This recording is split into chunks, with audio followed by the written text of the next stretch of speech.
Do you feel like you have moments when you are just trapped in your mind, or you're having a really bad day, you're stuck in a cycle of bad feelings and you don't know how to get out of it?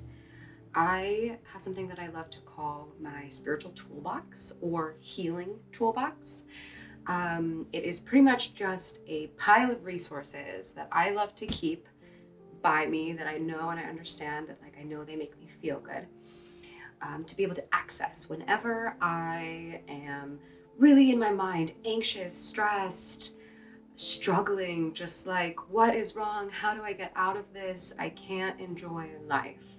And so the benefits of having a healing toolbox, a spiritual toolbox, is that it can really ground you into the present moment. It can bring you peace. It can bring you joy. It can bring you happiness.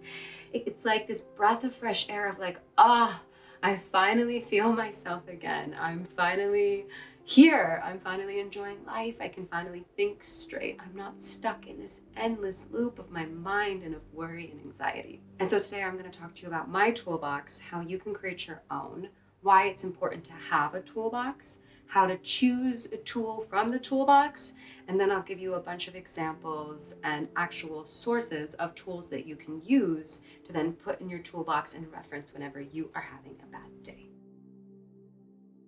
So why it's important to have a toolbox is because we can all have those days that we get stuck in our mind, stuck in stress and anxiety and worry. I was just recently having one of these, and I was having multiple days on end actually of it. And I was aware that I was unpresent. I was aware that I wasn't feeling good and I wasn't feeling happy, and that was only making it worse. And I was kind of like, how do I get myself out of this? And then I used my toolbox and used one of the resources there and instantly pulled myself out. And it was just such an incredible feeling, such a weight off your whole being, that you can then get in touch with your energy, with yourself, with the moment, with what you actually need, how to actually organize yourself, things like that. So it's really important to have options and resources already set aside in your toolbox that you know that you can access and use at any point, and you know how to use them, so that when you're stuck in that moment, you can just be like, I'm picking this one and I'm going with it. And so let's talk about how to pick a tool out of your toolbox. So one of the main kind of rules that I put for this is that you want to pick tools in your toolbox that are not distractions, right? That don't have like outside words in them. And what I mean by that is watching TV is like you're consuming words. Sometimes listening to music, you're consuming words. Sometimes reading books is consuming words. And so a lot of times, a lot of the tools are, you actually need peace, you need quiet in the moment, or you need to use words in a constructive way. You need to sort out your thoughts. You need to phone a friend, something like that. And so, but you really want to kind of stay away from distractions. We love as a society to just distract ourselves when we're feeling this way, which I do too. Like, it's just, and sometimes we have to be human and lean into that. But most of the time, if we distract ourselves, then all of those awful emotions and energies and feelings are not going away. We're just going to bury them temporarily, and they're all going to burst forth at some point. And if we keep distracting ourselves and keep burying them, it just becomes unbearable. And then you run into this well where you're like, I just don't know what to do. I need help, but maybe I can't afford help, or I don't know where to go. I don't know who to ask. And so again, this is going to be a pile of resources that you can then know when you're in that moment how to navigate that situation. And another rule for choosing a tool is use your intuition. You know, sometimes when we're stuck in our head, it's hard to get into touch with how we feel and our gut feelings. And if you don't resonate with the word intuition, I would also say your gut feeling. Like, what does your gut tell you? And so when you have all of your tools ready in your toolbox and you're having one of these moments and you're choosing not to distract yourself because you want to heal this and work through it and come into a place of joy and peace, then use your intuition to choose a tool. You know what tools you have, which one instantly comes to your mind, which one feels right, which one makes you feel good, or which one is the one that you are resisting the most. Sometimes too, that can bring you to the tool that's going to help you the most in this moment. So Now let's kind of talk about all the different tools that we can use. And this one is a very fun one for me.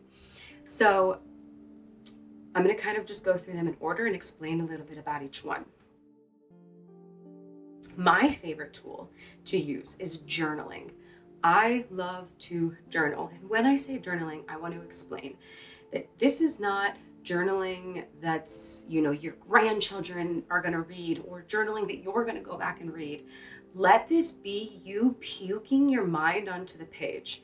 Usually when myself or people that I work with get into these mindsets and these moments, it's because they have so many thoughts and so many worries and they can't get them straight. It's like your thoughts are moving so fast and they're building on top of each other so quickly that before you even get to finish and understand one thought fully, the next worry or thought is piling up, and it's again and again in this cycle, this loop.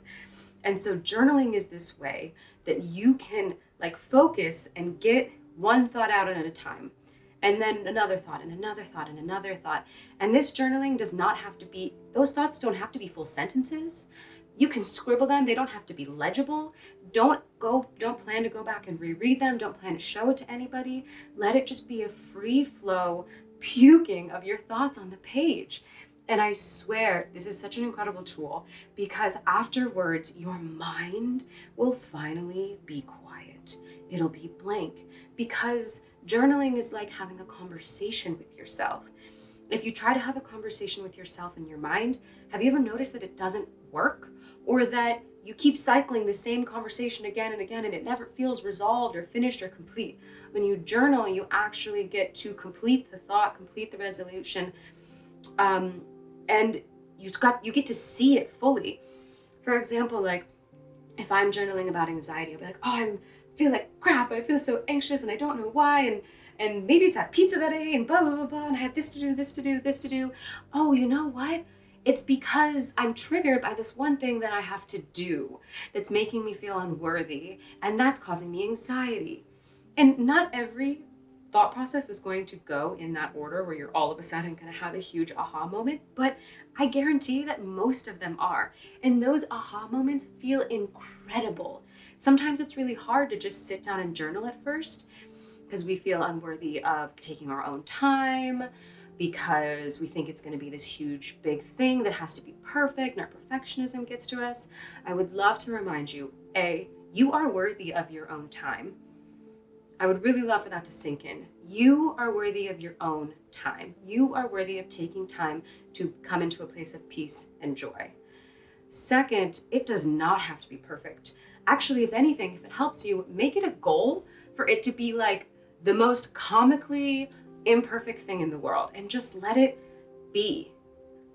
Sometimes my goal is to not be able to read it later because it's so much just scribble, and I almost laugh at myself as it's scribble, but I'm still getting it out. I'm still getting it on the page, and I'm still processing myself through it. And journaling is an incredible tool. If you are new to journaling, if you want to get into it any way, shape, or form, I suggest sitting down and using this tool whenever you feel this way. Also, if you start journaling on a morning basis, a daily basis, every Monday, once a week, twice a week, a regular basis, I swear that this tool will change your life. If you make time to do it even when you don't feel like you're having a bad day or stuck in anxiety or your mind, then you will just continue to stay out of your mind, and don't wait for you to go back into that space to just keep regulating your own nervous system and your own emotions, and really clearing your mind and seeing what you want, seeing your thoughts. My second tool is affirmations. Affirmations are one of my absolute favorite things in the world. It is mind-blowing how incredible of a tool affirmations are. And when I say affirmations, you can switch that word with manifestations, whatever you want. But affirmations have absolutely changed the game for me, changed my life. I could be in the heaviest, worst place of my entire existing, and I could go take some time to do affirmations, and it will blow my mind, the transformation, the change that I feel in that moment. And then linger, as that'll linger and continue on for a while too. which also this is a beautiful tool to use regularly to build your confidence, build your self-love, build your joy, build your peace, and keep expanding that in your life.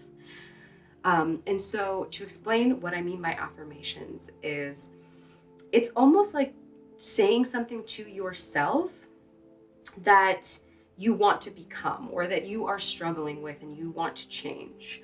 So for example, if you are feeling really anxious and not at peace, not calm, you can literally say to yourself, I am calm, I am at peace, I take time for myself, I am worthy of my own time. If you're feeling unloved, unseen, like you can literally tell yourself, I love myself, I am loved, I am seen. If you want to work on your relationship with love and you want to start believing in soulmates, you can say, I believe in soulmates. I know that I am worthy of an incredible soulmate, and I am worthy of being somebody's incredible soulmate. If you want to manifest abundance, money, you want to change your relationship with money, I love money and money loves me, and money comes to me faster than I can spend it. If you want to change your career and change your life. I remember when I first was starting to become a film director, or when I first wanted to be a film director, I started the affirmation of I am a director. And I just kept saying that to myself, and it was so uncomfortable. That is the thing about affirmations, is usually when you first start saying this affirmation, it is so uncomfortable because you are using it in the I am form. You are using it in the form that I already have. And I remember being so uncomfortable because I was like, I'm not worthy of being a director. I'm not a director. How can I say this to myself? But here's the thing. If you can't say it to yourself, you will never achieve it in life. If you can't say it to yourself, you're never going to be able to say it to somebody else, right? And so I swear to you, this affirmation of I am a director, saying it to myself in the morning, saying it to myself whenever I had an opportunity, literally made me become a film director because I started to believe it. It was uncomfortable at first. And then I started to believe that I am a film director. I am worthy of being a film director. I can become a film director. And then I started telling other people, I want to direct. I really want to direct films. And then I started making my own directing projects happening. And then people started hiring me to direct. And I just directed my first narrative feature film and my first documentary this year. I mean that as like a humble brag in the sense of like, they're so powerful. Affirmations can change your life. And they're meant to be uncomfortable at first. If they're not uncomfortable at first, then you're not doing it right. And just to let yourself know that you are worthy of these things and to shift your mindset, to shift your beliefs. The way affirmations work is that your brain has pathways in it, has neurological, energetic pathways in it. And so if you are constantly saying to yourself, I am unworthy, I suck, my life sucks, you literally have like roads, pathways in your brain that continue that thought and make you go down that pathway more and more and continue that thought more and more. It almost is like a GPS directing you that way because it's such a regularly used route. And so if you start to use affirmations and you start to tell yourself, I am worthy, I am love, you will create a new road, a new pathway in your mind. And then your brain will just naturally start to take you down that pathway, and your GPS will reroute you through that pathway, and those will become your thoughts and therefore your reality. One other little thing that I would say about affirmations is when you were actually writing something down to be your affirmation, is I would try to make it in the like present tense. You are currently that thing. The like singular tense, like I, me, now. Not I'm trying to love myself. I love myself. Okay. Also, I would really avoid the negative tense or the not word. Instead of being like, I'm not going to do this thing anymore. It's I am letting go of this mindset. I am, and then you put it into the positive form of the opposite thing, if that makes sense. If you have any more questions or anything about affirmations, please drop them in the comments below. I will make an entire video about affirmations too, because I literally think they are that life-changingly powerful. Okay, and so my third favorite tool is meditation. Meditation, I joke about it being the hardest part of my day and the best part of my day, because it's so hard to sit down and decide to quiet ourselves, right? But if you can just try, you're not supposed to be good at that at first, right? Like, a lot of people stop meditating because they sit down a couple times and they're like, I wasn't able to do it. You're not supposed to be able to do it at first. It can take you a long time, but even that 5 minutes of you trying to quiet yourself and quiet your mind will have a huge difference on your nervous system. And if you're struggling to get into like a quiet mindset of yourself, quieting your mind, my 2 recommendations is 1, focusing on your breath, slowing your breath down and just listen to it. You can even say in your head, in, out, and focus on that. The other thing would be trying to focus on your energy inside your body. Can you literally feel like your inner soul, your inner being, your inner energy, and just feel that and like feel that tingling sensation? A third way that I'll throw in too is that you can do a moving meditation, right? So like, if it's really hard for you to sit and quiet, which is my highest recommendation, but if you're really struggling to do that at first and you need something to bridge you into being able to sit in meditation, go for a walk and try to quiet your mind. Don't listen to, remember, no words, don't listen to music, no distractions. Do something that like your body's moving. Sometimes that can be even harder for people. So again, my highest recommendation is trying to sit down and quiet your mind. Maybe stretching helps you get into meditation, start to like kind of slowly stretch just what feels good, and then focus on that sensation of your body releasing and breathing again. That is an incredible way. It will regulate your nervous system. This will calm you down. It will release anxiety. It will clear your thoughts. And again, you're not supposed to be good at it at first, but 5 minutes, 10 minutes, whatever you can do. My friend used to set an alarm, and he used to call them bite-sized meditations. Set an alarm and just sit there for as long as you can, even if it's the most uncomfortable. Because again, I joke that it's the hardest part of my day, but the best, the most rewarding. Now, my next tip would be kind of in line with the moving meditation. It is just simply movement. Have you ever noticed that when you feel emotions and like anxiety and negativity or anything like that, like you almost feel your body tense up? You almost like feel like you can feel it inside you. You can feel it in your body, in your stomach, in your heart, in your throat, in your chest. And so physical movement, in order for us to move those emotions, in order for us to move that energy, physical movement is needed. I highly recommend this. If you are really like having a hard time and you are having a hard time sitting still because of that, do some movement, like stretch your body, just move your arms, twist around, go for a walk, exercise, dance, put on your favorite song and just dance around however you want, however you can. Just focus on the music and let your body move naturally. Don't try to restrict it. Don't try to think about it and do it based with your mind. Just feel your body and let it move. Your body knows how to move energy out. Your body knows how to move to release those emotions, those things. And so if you just let it intuitively move and don't judge yourself, go in a room, close the door, no one sees you, whatever, or do it in front of the world, whatever. Do what feels right, move that energy out of your body. It'll feel amazing. Another way you can use this tool is a massage.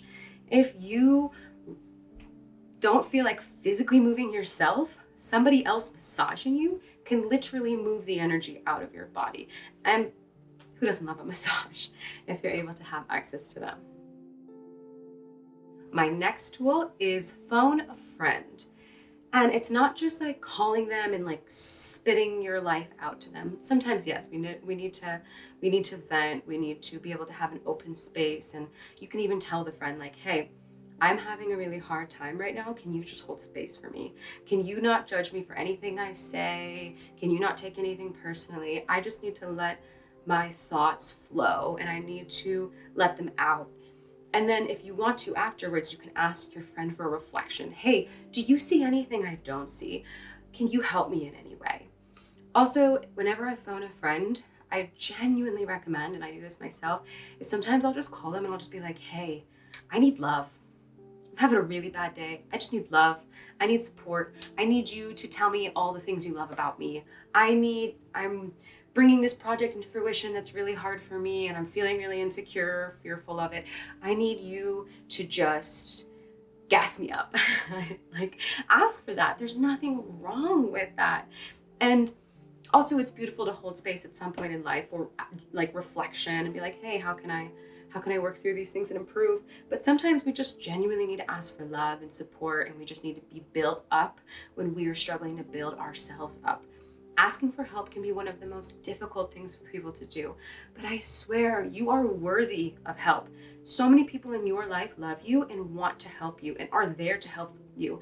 And also, the secret about asking for help is that if you ask your loved ones for help, they will feel so loved and so seen and so incredible that they get to be there for you. So by you opening yourself to receiving love from somebody else, and by you asking somebody else to help you, you are literally giving them love. You're literally allowing them to receive, allowing them to feel love by doing that for you. And by being like, oh, I'm needed. She needs me. He needs me. They love me. They see me. So it is 1000% a two-way street. And my next tip would be write a letter. This one, again, kind of goes with the journaling. It is a letter that nobody will ever see. You are never meant to reread.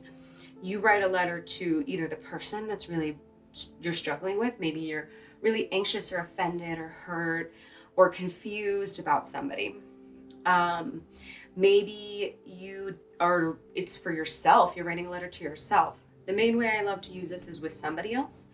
And so I will literally write them a letter, and I will write their name at the top with a comma, and then I will start writing a full letter. And I am writing it with the understanding that they will never see it and that I will never reread it. And because what it does is it allows you to get those surface level things off. It allows you to get your anger out and your frustration and your blame and all the things that that they don't actually deserve, or that you don't actually want to give to them. But we're still human, and sometimes, like, if we don't have a healthy way to work with that, then we can't see what's underneath. We can't see how we truly feel. So you get all that out, and then what you'll notice is once you've been like rah rah rah, you'll start to be like, oh, but that's not true. I can't actually blame you for that. Like, I see where I messed up, or I see how I can take responsibility. And then your true feelings come out, and then you're calm and you're present and you see the situation clearly, and it's off your mind, it's off your chest, you've released it. And then you get to decide, now I see it all clearly. Now I am no longer wearing this veil of anger or blame or hate, whatever it is. And instead I can now decide if I actually genuinely need to talk to this person about this because it would be the best for our relationship, or if this was something that maybe I was just projecting onto them. Maybe I can see now that it was just something I was projecting and I was actually angry at myself, You see how that works. So writing a letter, one of my favorite tools. Another favorite tool is a self-date.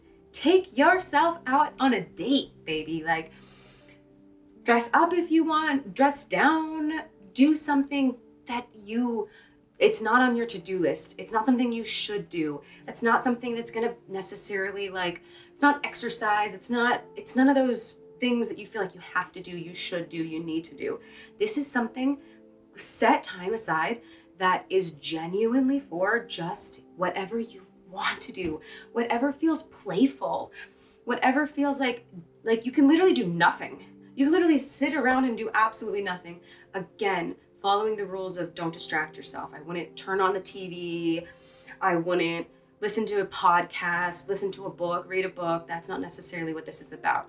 This is usually about getting out and doing something for yourself, like you would go on a date. Like, maybe you want to go walk around streets that you've never walked around, and you want to get lost on purpose and just explore with curiosity. This is usually about something that feels good, that makes you feel like you're loving yourself, you're treating yourself. Think about things you would literally do to take somebody else out on a date, and then do that for yourself. Like if you had to pick what is the most fun date that you want to go on, take yourself on that. Go alone. Go alone, play, get lost. A bath could be a great example of this. If you don't necessarily like want to spend money, and you can go out and wander the streets. Sometimes I go and I just find a street I've never been to with like shops or something, and I just go in and out. Another option is tarot. Using a tarot deck, an oracle deck, to speak to your guides, to ask your guides questions. Hey, what am I blind to in this moment? What can I not see? What do I need to get out of this situation? Like, give me guidance, you know? That is a fantastic tool. So yeah, really, and whatever resonates with you, of like asking your otherworldly source for help and guidance, can be another great way to pull yourself out of this.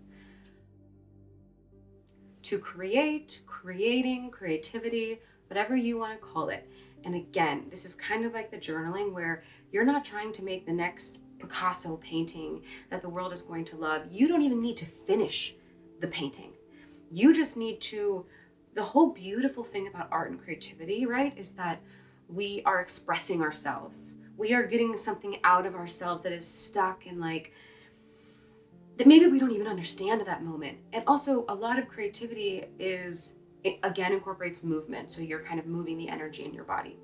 Whether you take a piece of paper and you just scribble on it in just random directions, and it looks like you're judging yourself and telling yourself it looks like shit, it doesn't matter what it looks like. Also, again, maybe practice positive self-talk and like think about affirmations.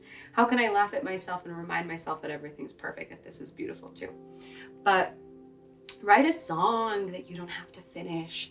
Write a poem that maybe doesn't rhyme perfectly, whatever. Just like express yourself. Use these fun, beautiful tools that we have in our world that we label as creativity or art in order to express yourself and get things out. This could also be dance and movement again. My last and final tool would be just to genuinely sit down and feel into yourself. Feel into your body, feel into your emotions. Our emotions and our physical body, they are not two separate things. Even though we define them as two different words in the English language, in all language, they very much are together. They very much work together. They are very much the same thing. So if you can feel into your physical body and be like, okay, what do I feel? Tension here. Where do I feel it? Okay, it's here. It's in my stomach, my sacral chakra. You don't have to know the chakras, but okay, so what does that feel like? It doesn't feel great. Okay, I don't really know what to do with it. Why don't I just breathe into it? Just breathe into it and just try to release the tension.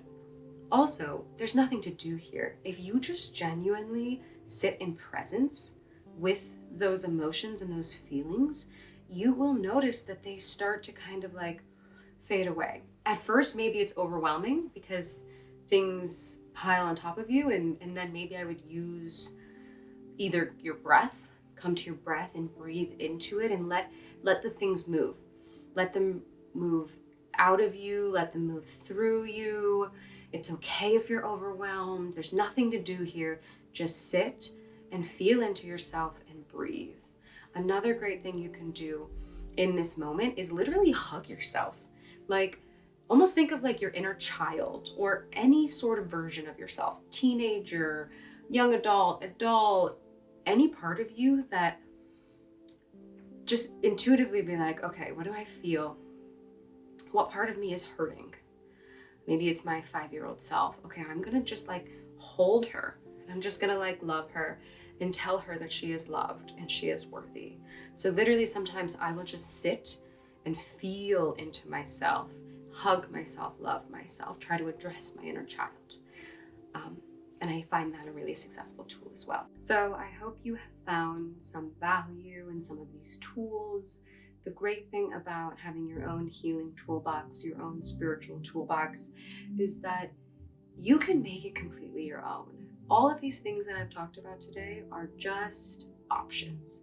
They're just examples. They're what's in my toolbox, but you can put in your toolbox anything you want. Anything that feels right, that resonates with you, that is what goes in your toolbox. Anything that pulls you out of those moments, that helps you reflect and see yourself, build self-awareness, communicate with others, bring peace, happiness, get you out of your mind. Anything like that can be your tools in your toolbox. And the benefit of having a toolbox, knowing that you have one, knowing the resources that are there and how to use them, is that when you're stuck in these moments, you can just easily access them, pull them out, and put them to use. So please let me know if you have any questions, if there's any tools you like to use, any suggestions that you have. Anything you'd like me to talk more about, please put them in the comments below. Let me know. I'm super, super glad to have you. Thanks so much for watching. Super grateful for you taking time for yourself. Super grateful for you being here. Grateful for myself. Grateful for the day. Love you all. Have a beautiful, beautiful day.